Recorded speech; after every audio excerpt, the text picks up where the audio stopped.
Hi, this is your host Rex, and welcome to The Golden Storyteller, where we tell stories about golden items, golden things, and things that might have a golden message. Today, I got a funny story from way back in the day in high school about what I call window crashing. Back in the day, my good friend and best friend lived up on Castle Rock Drive. In fact, it was 333 Castle Rock Drive. Anybody who is familiar with this would be able to see the pictures and know what I'm talking about here. So it's the base of Castle Rock for those who are watching on YouTube, and for the podcast, you'll just have to go look to find the pictures. Well, the fun part about my friend's house is that most of the time we spent all of our time on the upstairs portion of the house.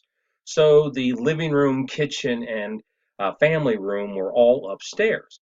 And to get to the front door, you had to go down two flights of stairs. So one flight, then there was a landing, and then a second flight. Well, at the front door, to the left, if you're facing uh, towards the house, or to the right, if you're facing out, was a very large glass window of smoked glass, and it was rippled. And the glass was probably 4 feet wide in one section and 6 feet tall.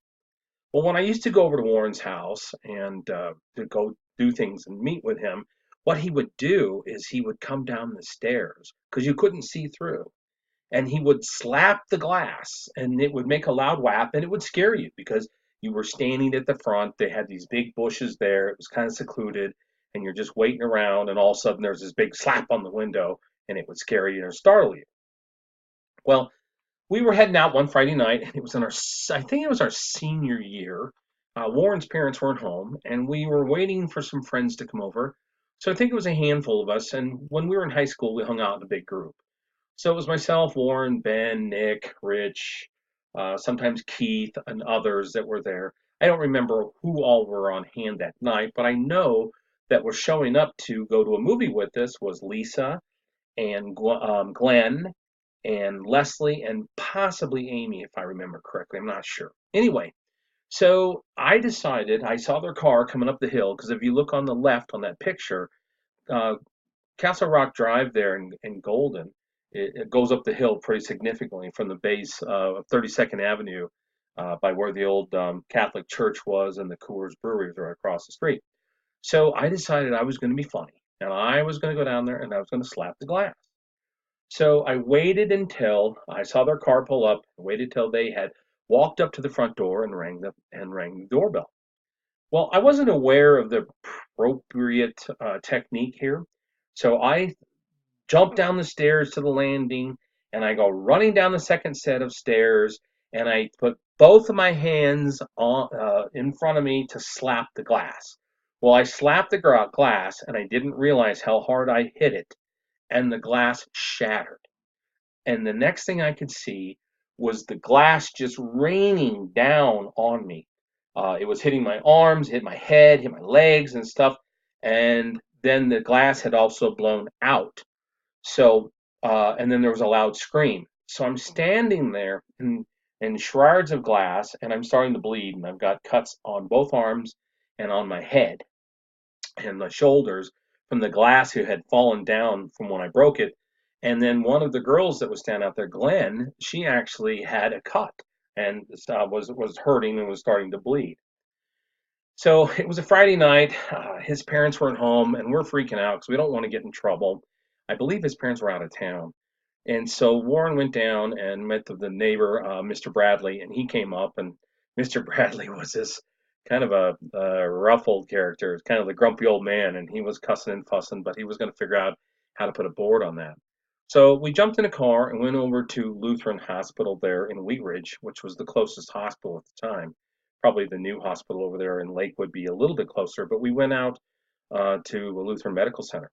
And being a Friday night, oh my goodness, there was quite a bit of people in the ER room waiting for help. And I think they must have called my parents. We didn't have cell phones back then because this would have been in 81 or 82 was the time frame. So we didn't have cell phones, wasn't available. But I'm sitting there in the waiting room, and I just looked like a wounded warrior because I was bleeding from my head, bleeding from my arms, bleeding from my shoulder. one on my leg, and in walked my parents. And I was embarrassed because we're sitting there in the room with just bleeding. So they finally take Glenn in because they were going to attend to her wound, which she actually got a cut right in the center of her chest, right in between, or in her chest, right in the middle there, if you know what I mean. And then myself, they took me in and they were sewing me up in stitches and stuff. And my parents came in and kind of got the third degree.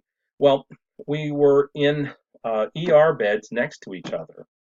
And I think probably the worst thing that happened that night is my mom and dad came into where I was and they were talking to me. Well, then my dad steps around the curtain and here's poor Glenn with her top off and they're sewing up the cut that's right in the center of her chest. And she must have changed about eight shades of red, knowing that my dad had just looked at her. And my dad quickly turned back around the curtain and was completely embarrassed himself. So um, that was a story. I think it was our junior year, maybe it was our senior year, about window crashing, and that's something you want to be real careful of doing. It's one of those stupid human tricks that you do as a teenager.